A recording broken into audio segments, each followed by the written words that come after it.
Hello friends, welcome back again in Phoebe engineer. तो steering geometry का ये हमारा नेक्स्ट वीडियो है। इस वीडियो पे हम जनरली डिस्कस क्या करने वाले हैं, all over the steering geometry, all about steering geometry. ठीक है, तो जिसमें हम caster angle, camber angle discuss करेंगे, toe in toe out discuss करेंगे, किंग विंग एसएआई डिस्कस करेंगे, स्क्रब रेडियस क्या होता है डिस्कस करेंगे, और इफेक्ट क्या क्या होते हैं वो डिस्कस करेंगे। जनरली हमें क्या होता है, कास्टर एंगल, कैम्बर एंगल, चलो ठीक है, क्यों हम देते हैं ये सबसे ज़्यादा ज़रूरत है, सबसे ज़्यादा ज़रूरी हमको जानना है क्यों हम देते हैं। क्लियर है, वो क्लियरिफाई करना है। तो आज मैं लेक्चर में मैंने आपको यही सब चीज़ों में फोकस करने वाला हूँ। ओके, तो अपन स्टीयरिंग सिस्टम की बात कर रहे हैं। ओके, मैं एक हिंट दे रहा हूँ। हिंट क्या है,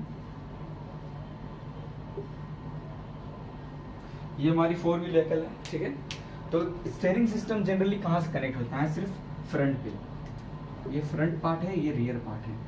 यहाँ पे हम स्टीयरिंग सिस्टम को कनेक्ट करते हैं, क्योंकि हमें फ्रंट वाले पार्ट को ही रोटेट करना पड़ता है, टर्न करना पड़ता है, या राइट साइड या लेफ्ट साइड, तब गाड़ी हमारी टर्न हो जाती है। तो जनरली डिजाइनिंग की एज अ डिजाइनिंग पर्पज से बात करें तो जब भी आप डिजाइन का एक मैकेनिज्म बनता है, ऐसा मैकेनिज्म बनता है ना हमारा, एकरमैन स्टीयरिंग सिस्टम में पढ़े होगे आप, ऐसा मैकेनिज्म डेविस स्टीयरिंग सिस्टम में पढ़े होगे। तो ये जो मैकेनिज्म है, तो जनरली क्या होता है, ये मैकेनिज्म का ये वाला जो पॉइंट है और ये वाला पॉइंट है, ये जाकर जिस पॉइंट पे मिलता है उस पॉइंट को हम लोग कहते हैं इंस्टेंटेनियस सेंटर। ये बहुत जरूरी होता है। तो ये जो आपने मैकेनिज्म रेडी किया है, तो वो मैकेनिज्म का जो आपका दोनों मैकेनिज्म की जो सेंटर लाइन है, एक्सटेंडेड लाइन एक पॉइंट पे जाके मीट करती है, उसी पॉइंट पे आपका पीछे वाला व्हील होना चाहिए।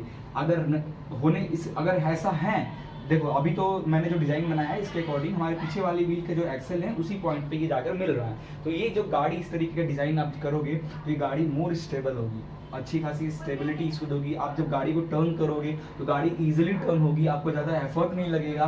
तो ये इंस्टेंटेनियस सेंटर आपको मेंटेन करना जरूरी है। तो जब भी आप डिज़ाइन करें तो आपको अगर ऐसा कुछ करना है कि आप पहले मैकेनिज्म रेडी कर लो, मैकेनिज्म रेडी करने के बाद फिर उसको एक्सटेंडेड लाइन करो, जिस पॉइंट पे मीट हो रहा है उसी पॉइंट पे पीछे वाला व्हील लगा दो। बट ऐसा कभी कभी क्या होता है, अपने अकॉर्डिंग अगर मैकेनिज्म आप रेडी कर लिए तो ये इतना लंबा होगा कि गाड़ी आपकी बस से भी बड़ी साइज की हो जाएगी। तो पहले आपको रियर व्हील रखना है, फिर रियर व्हील से आपको पॉइंट ऐसे मिल रहा है, उसके अकॉर्डिंग आपको एक लिमिटेशन मिल जाएगी कि आपको स्टीयरिंग सिस्टम की जो ये मैकेनिज्म है उसके इतने एंगल पे रखना है, किस पे क्या रखना है। तो ये था ओवरऑल इस पे डिस्कशन की है। ठीक है, तो ये तो आपको एक चीज है, हम अब रियर पार्ट की बात नहीं कर रहे हैं, अब हम फ्रंट पार्ट की बात करें, क्योंकि वहीं पे हमारा स्टीयरिंग कनेक्ट है। तो एक चीज ये जो स्टीयरिंग सेंटर वाला फंडा है, ये आपको एक माइंड में रखना है। चलिए अब हम आगे बात करते हैं कास्टर एंगल, कैम्बर एंगल। सबसे पहले यहीं से स्टार्ट करते हैं। चलिए कैम्बर एंगल से स्टार्ट करते हैं। कैम्बर एंगल क्या होता है, अगर आप गाड़ी को टॉप से देख रहे हो, ओके, या फ्रंट से देख रहे हो, ठीक है, गाड़ी को आप फ्रंट से देखोगे तो आपकी जो व्हील होगी, देखो ये हमारी व्हील ऐसे, एक्चुअली व्हील हमारी ऐसी होनी चाहिए, बट ये क्या है, व्हील थोड़ा बाहर की ओर टिल्ट है, बाहर की ओर टिल्ट है। कभी कभी ये अंदर की ओर भी टिल्ट मिलता है, कभी कभी आपको व्हील अंदर की ओर भी टिल्ट मिलता है।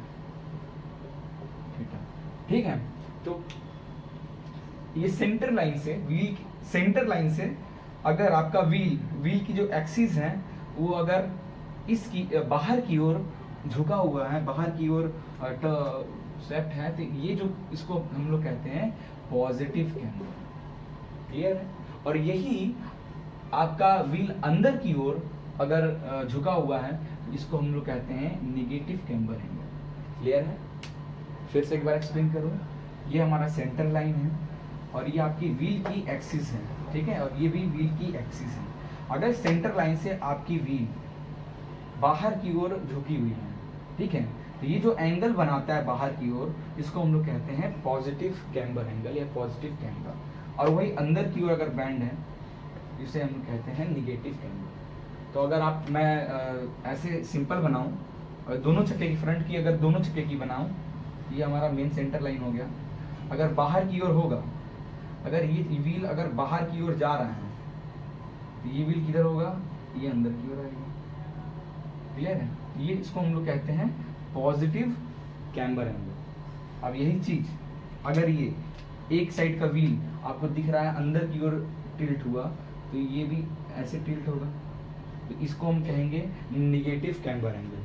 क्लियर है, तो आपको ये चीज ध्यान देना है। अब देखिए ये क्यों प्रोवाइड करते हैं जनरली, अगर आप ध्यान दोगे तो जो हैवी व्हीकल्स होती है, ज़्यादा हैवी व्हीकल्स में तो आप ट्रक वगैरह का देखोगे तो उसमें ऐसा कुछ नहीं रहता है। कास्टर एंगल, कैम्बर एंगल की बात करें तो बहुत हम कम देखते हैं, पीछे वाले व्हील में भी हम देते हैं। ये जो सिस्टम है कैम्बर, ये फ्रंट के साथ साथ आप पीछे भी देते हैं। जो हमारी छोटी व्हीकल्स होती हैं, मिनी व्हीकल्स जो होती है, जो लोडिंग के काम करती है, ठीक है, ट्रांसपोर्ट में लोडिंग का काम करती है, तो जनरली अगर आप उसको कभी पीछे से देखोगे उसका चक्का बाहर की ओर है। अगर वो अनलोडेड केस में है, उस पर कोई सामान नहीं रखा है, तो देखोगे आप ऐसे चल रहा होगा व्हील। और क्या हो, इसलिए हम बाहर की ओर रखते हैं उस एंगल को, कैम्बर एंगल को, कि जब गाड़ी पे लोड है, जनरली गाड़ी ऐसे तो चलेगी नहीं, अगर लोडिंग व्हीकल है तो जाहिर सी बात है एक आध दो आदमी बैठे होंगे, कुछ सामान रखा होगा, तो जो बाहर की ओर जब वो रहेगी तो वो जब लोड पड़ेगा तो वो सीधा हो जाएगा, तो स्टेबल कंडीशन में आ गया, ठीक है। तो इसलिए हम कैम्बर एंगल प्रोवाइड करते हैं। और मान लीजिए यही चीज अगर अंदर की ओर टर्न हो, अंदर की ओर टर्न हो, तो आप जब लोड रखोगे तो वो और अंदर टर्न हो जाएगा, तो पता चला कि आपका स्टब एक्सल ही टूट गया, या तो इतना ज्यादा लोड हो गया कि गाड़ी आपकी टेढ़ी मेढ़ी चल रही, स्टेबिलिटी हट जाएगी। क्लियर है? तो उसका कैम्बर एंगल हमेशा हम कोशिश करते हैं अपनी हर व्हीकल में पॉजिटिव देने का, ठीक है। क्या देने का? पॉजिटिव देने की हम कोशिश करते हैं कैम्बर एंगल, ठीक है।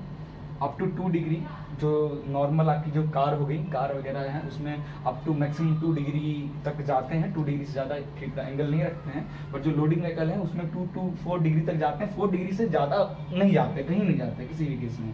ओके, तो ऑटोमोबाइल कार वगैरह की बात करें तो अप टू 2 डिग्री, तो आप ऐसे लिख सकते हो कि कैम्बर एंगल अप्रोक्सीमेट किसी भी व्हीकल में 2 to 3 डिग्री के पास रखना है, ठीक है। 0 से 2 या 3 डिग्री के अंदर आपको रखना है कैम्बर एंगल। एक चीज़ और होता है, देखो एक प्रॉब्लम भी होती है। एडवांटेजेस तो मैंने आपको बता दिया, एडवांटेजेस क्या बताया कि कैम्बर एंगल पॉजिटिव रखने का क्या, जब हम लोड डालें तो ये हमारा सीधा हो जाए, इक्विलिब्रियम स्टेट में आ जाए, स्टेबल स्टेट में आ जाए, अच्छी बात है। बट हम जब ये प्रोवाइड कराते हैं कैम्बर एंगल पॉजिटिव, तो एक डिफॉल्ट भी, जब गाड़ी अनलोड कंडीशन में होती है, जब गाड़ी अनलोड कंडीशन में होती है तो टायर का जो ये वाला पार्ट है ना, ये वाला पार्ट वो घिसने लगता है, वियर होने लगता है उसमें। तो जो साइड वाला पार्ट टायर का, ये जो जिस साइड टर्न है उस टाइप का जितना पार्ट है राउंड में, वो पार्ट जल्दी घिसने लगेगा, जाहिर सी बात है। तो आप ऐसा नहीं करना है आपको कि भाई अनलोडिंग व्हीकल है तो उसमें ज़्यादा डिग्री दे दी है, वो जल्दी लोड ही नहीं होती है। उसमें एक सिंगल चलने वाला इंसान है, दो आदमी मैक्सिमम उस गाड़ी में बैठता है, और उसमें अगर कैम्बर एंगल ज़्यादा मिल गया तो आपका जो व्हील है जल्दी वियर होगा, जल्दी घिसेगा due to friction of road, ठीक है। तो आपको ध्यान देना है, आप किस तरह के व्हीकल है, कैसा यूज़ करना है, उसके अकॉर्डिंग कैम्बर एंगल जाकर आप सेट करा सकते हो अलाइनमेंट में, ठीक है ना। अब हम आते हैं कास्टर एंगल में। कास्टर एंगल जनरली क्या होता है, अगर आप गाड़ी को साइड से देख रहे हो, गाड़ी को अगर आप साइड से देखोगे तो ऐसा व्हील दिखेगा, ठीक है।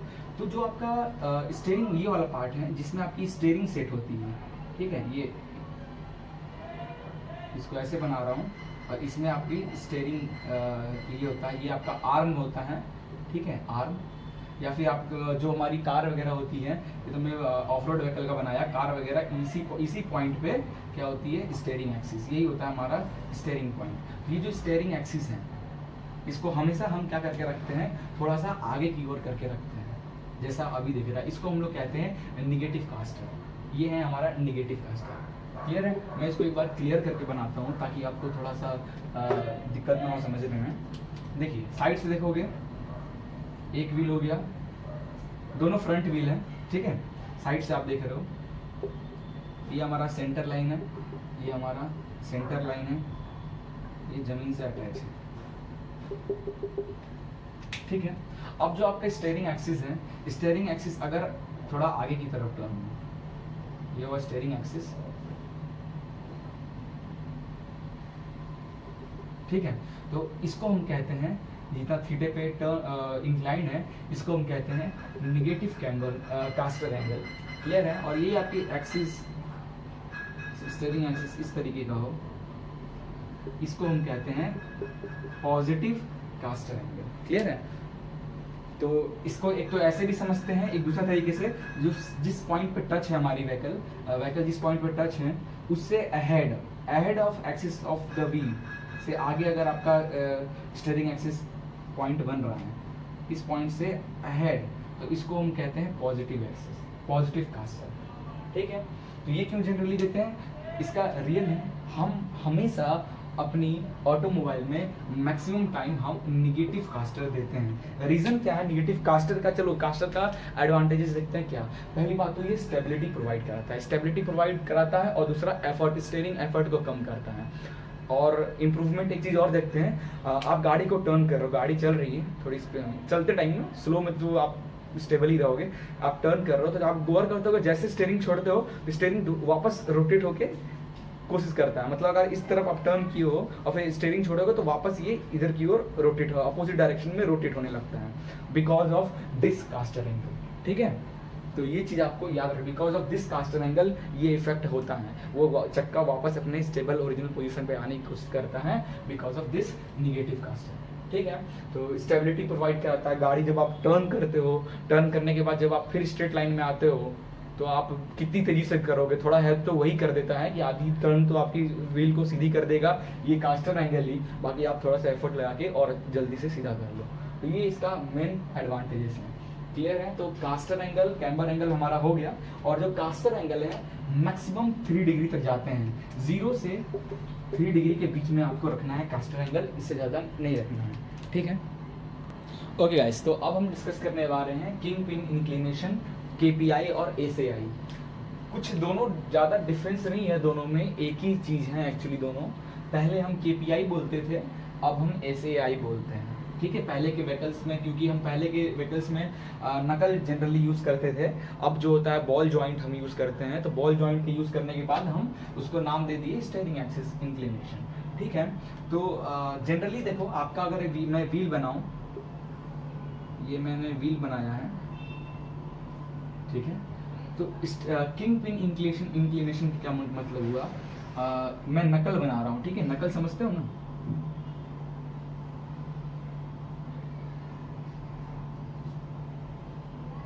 ये हमारा व्हीकल का नकल है, इसी पे हमारा व्हील लगा होता है। ठीक है, इसी पे हमारा व्हील लगा रहता है। तो किंग पिन इंक्लिनेशन का मतलब क्या हुआ, चक्के का जो सेंटर है इसको आप प्रोजेक्ट करो अपनी जमीन पे, और एक आप जब नकल को देखोगे तो एक होल यहाँ रहता है, एक होल थोड़ा सा आगे रहता है। तो जो अपना आप जो स्टीयरिंग सिस्टम कनेक्ट कर, जो अपना आर्म कनेक्ट करते हो, या फिर आपका डायरेक्ट स्टीयरिंग, वैसे तो अगर नकल यूज करो तो स्टीयरिंग सिस्टम यहाँ कनेक्ट होता है। ठीक है, यहाँ से एक रॉड आता है इस तरीके से, यहाँ पे इस पॉइंट पे कनेक्ट होता है स्टीयरिंग का। बट अगर आप बॉल जॉइंट सिस्टम जो अपने आर्म जो सिस्टम कनेक्ट है, उससे ही जो एंगल देखोगे, ये दोनों होल को मैच करो एंगल, ये जाकर किसी पॉइंट पे आपके इस पे जाके मिलेगा। ठीक है, इस पॉइंट पे मिलेगा, तो इसी को कहते हैं अपन डिस्टेंस स्क्रब रेडियस। ठीक है, या ये दिस यहाँ से यहाँ तक के डिस्टेंस को कहते हैं स्क्रब रेडियस। ठीक है ना, ये दोनों को बोलते हैं SAI या KPI। अगर ये बॉल जॉइंट के हेल्प से कनेक्ट हैं तो आप SAI टर्म यूज करना, और ये अगर किंग पिन के हेल्प से, मतलब अगर ऐसा किंग पिन लिया हमने, किंग पिन क्या रहता है, एक पिन ऐसा डालकर हम नीचे ऊपर से ऐसे लॉक कर देते हैं, तो इसकी जो एक्सिस है, ओके, तो ये किंग पिन आप बोल सकते हो, और बॉल जॉइंट से कनेक्ट है तो SAI बोल दोगे। ठीक है, ठीक है, तो अब चलिए अब ये सब तो डिस्कस कर लिए, क्या होता है किंग पिन इंक्लिनेशन समझ में आ गया। नकल पॉइंट है स्टीयरिंग पॉइंट का, ये जो स्टीयरिंग पॉइंट जो एक पॉइंट यहाँ जुड़ा है, एक पॉइंट यहाँ जुड़ा है, तो इन दोनों का जो दोनों होल है, इन होलों को मैच करके एक लाइन आप बनाओगे, तो जो व्हील की सेंटर पॉइंट है उससे जाके एक पॉइंट पे मैच करेगा। तो ये जो एंगल जो बनता है जिस पॉइंट पे ऐसे मैच करे, ये एंगल को हम बोलते हैं king pin inclination, steering axis inclination. इतना क्लियर है। और ये कभी कभी क्या होता है कि जो किंग पिन इंक्लिनेशन पॉइंट है, ये कभी जो सरफेस है, सरफेस से ऊपर ही मिल जाता है। ठीक है, कभी कभी जाकर ये नीचे मिलता है। क्लियर है, तो ये आपका जो है, ये ज़्यादा अच्छा क्या रहता है, जितना ज़मीन से जितना पास हो, ये जो पॉइंट हो, ये दोनों का जो लाइनिंग की जो पॉइंट मिले, ज़मीन से ऊपर नहीं मिलना चाहिए, मैक्सिमम केस में नहीं। अगर ऊपर मिल रहा है तो आपकी स्टेबिलिटी कम होती है। तो ये जो पॉइंट है ये हमेशा आपकी ग्राउंड से नीचे जाकर मिलना चाहिए। बट कितना, ग्राउंड से हमेशा ये 1 mm कह रहा हूँ, 1 सेंटीमीटर टू 2 सेंटीमीटर से ज़्यादा नीचे ये चीज़ नहीं जाना चाहिए। इससे ज़्यादा ये नीचे जाएगा तो आपकी स्टेबिलिटी फिर बिगड़ने लगेगी जब आप गाड़ी टर्न करोगे, क्योंकि रोड जनरली क्या होता है, जनरली अगर रोड को आप देखोगे, मैं साइड से दिखा रहा हूँ, ऐसा होता है, ठीक है, मैं रोड का सरफेस ऐसा बना रहा हूँ, रोड हमारा क्राउन शेप में होता है, ठीक है, इस तरफ से भी ढलान होता है, इस तरफ से भी ढलान होता है। तो आप जब गाड़ी टर्न करोगे इस फेस पे, तो आप गाड़ी हल्का टर्न करोगे, जितना पे आप रोक के रखोगे उतना ही टर्न होना है, बट उतने जितना आपने हैंडल टर्न किया उतना ही टर्न होना चाहिए ना, बट क्या होगा उससे ज़्यादा होने लगेगा, गाड़ी आपकी साइड में जाने लगेगी, मतलब गाड़ी व्हीकल यहाँ है तो व्हीकल आपकी और इधर जाने लगेगी। तो ये कंट्रोलिंग सिस्टम क्या होता है, गड़बड़ होता है, जितना आप टर्न करना चाहोगे उससे ज़्यादा टर्न होके आगे आपकी साइड में चल जाने लगेगी गाड़ी, तो ऐसे में एक्सीडेंट होने का चांस बढ़ने लगता है। तो आपको हमेशा अपनी अलाइनमेंट वगैरह जाकर कम से कम 3-4 महीने पे अपनी गाड़ी की अलाइनमेंट वगैरह चेक कराते रहना चाहिए, caster angle, camber angle, toe in toe out, KPI वगैरह सही है कि नहीं है। और केपीआई तो बहुत खतरा है भाई, अगर ये ज़्यादा गड़बड़ हुआ तो आप हल्का से टर्न किए या फिर अगर ट्रैफिक में चल रहे हो थोड़ा बहुत टर्न किए, वो ज़्यादा ही टर्न हो गया, क्लियर है, तो फिर आपको दिक्कत हो जाएगा, एक्सीडेंट हो सकता है। तो आपको ये चीज़ ध्यान देना है, ठीक है। अब ये स्टीयरिंग एफर्ट को भी कम करता है। स्टीयरिंग एफर्ट को कम कैसे करता है, मान लो ये हमारा व्हील अगर स्ट्रेट है, ठीक है, और ये हमने ये किंग पिन अपना ये ज्वाइंट किया है, ये हमारा ज्वाइंट है, तो अभी इनके बीच में ये जो डिस्टेंस है इसी को कहते हैं, ये वाला ये जो डिस्टेंस को मैं बता रहा था स्क्रब रेडियस। जितना ज़्यादा स्क्रब रेडियस होगा उतना ज़्यादा स्टीयरिंग पे आपको एफर्ट लगाना पड़ेगा किधर साइड भी टर्न करने के लिए, और यही अगर कम होगा, स्क्रब रेडियस कम होगा तो आपको उतना कम एफर्ट लगाना होगा। तो इसका मतलब ये नहीं कि स्क्रब रेडियस 0 हो जाए, 0 नहीं कर सकते हो, स्क्रब रेडियस 3 डिग्री सेल्सियस तक, 3 डिग्री बोल रहा हूँ, 3 डिग्री कम से कम इनके, या फिर ऐसा रहना चाहिए। तो देखो, तो क्या करते हैं अपन, तो अब पास करने के लिए हमने थोड़ा सा किंग पिन अपना जो ये इंक्लिनेशन है इसको चेंज किया, मैंने एक होल यहाँ बनाया, एक होल यहाँ बनाया, तो थोड़ा पास तो हमारा इससे आ गया, और थोड़ा हम क्या करते हैं पास ये पॉइंट मिलाने के लिए हम थोड़ा कैम्बर एंगल दे देते हैं, ठीक है, हम अपनी व्हील को कैम्बर कर देते हैं थोड़ा सा, ताकि ये ज़्यादा जो दूर जाके ये पॉइंट मिल रहा है वो पॉइंट थोड़ा पास आकर मिले, जो हमें चाहिए 1 सेंटीमीटर 2 सेंटीमीटर के रेंज में, ठीक है। थोड़ा सा कैम्बर एंगल देंगे, थोड़ा सा किंग देंगे, तो हमारा जो स्क्रब रेडियस होगा वो कम होगा, स्क्रब रेडियस कम होगा तो हमारी स्टीयरिंग एफर्ट भी कम होने लगेगी। तो ये था overall king pin inclination. Now okay, आइए देखते हैं टो इन और टो आउट। जब आप गाड़ी को ऊपर से देखोगे, ठीक है, आप गाड़ी को ऊपर से देखो या तो आप गाड़ी को सामने से भी देखोगे ना, तो आपका व्हील जो होगा, आपका व्हील देखो ये अभी स्ट्रेट पोजीशन, आपका व्हील ऐसे दिखेगा, देखो आगे से डिस्टेंस कम है, आपके ये वाला पार्ट आगे है, ठीक है, तो आगे से ऐसा की ओर टर्न दिखेगा, इसको बोलते हैं टो इन, और यही चीज अगर ऐसे दिखिए तो टो आउट, ठीक है। तो ये फ्रंट वाला पार्ट है, हम फ्रंट से देख रहे हैं, ये हम रियर पार्ट है, रियर तो दिखेगा नहीं, ये हमारा रियर पार्ट है। तो फ्रंट से जब देखेंगे तो आपका व्हील, दोनों व्हील के बीच का जो डिस्टेंस होगा, जिसको हम ए नाम दे रहे हैं, और पीछे वाला जो पार्ट पीछे वाला होगा इनके बीच का जो डिस्टेंस होगा उसको बी नाम दे रहे हैं। तो ए इज स्मॉलर देन बी। ए जब आपको देखोगे ये दोनों व्हील होगा, व्हील जो होगा ऐसे, वो पहले ऐसे था, ये टो इन, फिर ऐसे ये बाहर की ओर टो आउट। तो यहाँ पे क्या हो रहा है, A greater than B, A greater than B, toe out, ठीक है, ये हो गया। तो ये जनरली क्यों होती है, ये भी स्टीयरिंग एफर्ट को कम करता है और रिक्यूरिंग कैपेसिटी बढ़ाता है। मतलब आपने स्टीयरिंग को किसी डायरेक्शन में टर्न किया, चलती हुई, फिर गाड़ी चल रही है, स्टीयरिंग को टर्न किया, आप जैसे छोड़ोगे तो थोड़ा सा क्या करेगा, इसको सीधा करने, आपकी स्टीयरिंग को वापस जिस तरफ टर्न किया है उसको सीधा करने की थोड़ी सी हेल्प करता है, जैसे हमारे कास्टर एंगल में करता है। कास्टर एंगल का भी काम वही है, इसका भी काम थोड़ा बहुत उसी से मैच करता है। टो आउट और टो इन में एक चीज़ और एक्स्ट्रा एडवांटेजेस ये जोड़ता है, ये रोलिंग इफेक्ट को कम करता है। जनरली टो आउट है, ये डिपेंड करता है कि आपका किस तरीके का मिट्टी है, या जो साइड थ्रस्ट लगता है, आपकी गाड़ियों में साइड थ्रस्ट लग रहा है वो किस तरीके का है, या आप किस तरीके के रोड पे अपनी गाड़ी चलाओगे उस पर। जनरली ऑफ रोड जो व्हीकल होते हैं, उनमें हम कोशिश करते हैं कि टो इन हो, ठीक है, सॉरी जो ऑफ रोड व्हीकल होती है, जो मतलब उबड़ खाबड़ वाले रोड पे चलती है, तो हम उसमें कोशिश करते हैं कि ज़्यादा नहीं, मुश्किल से 1 से 2 डिग्री हम इसको ऐसा रखते हैं बाहर की ओर, टो आउट रखते हैं, ताकि कैसा भी रोड हो, गीली मिट्टी हो, तो वहाँ पर टर्निंग कम हो, क्योंकि जानते हो ऑफ रोड व्हीकल जो होती है, हल्का सा भी गीली मिट्टी मिली, हल्का सा भी लूज मिट्टी मिले, वो चक्का वहीं पर रोलिंग करने लगेगा, ठीक है। तो रोलिंग इफेक्ट को कम करने के लिए हम ये ऐसा प्रोवाइड करते हैं। और जो नॉर्मल आप व्हीकल देखोगे अपने घर में, कार होगा, कहीं भी देखो, तो जनरली आपको टो इन इफेक्ट दिखेगा ही दिखेगा। क्लियर है? तो ये था हमारा टो इन एंड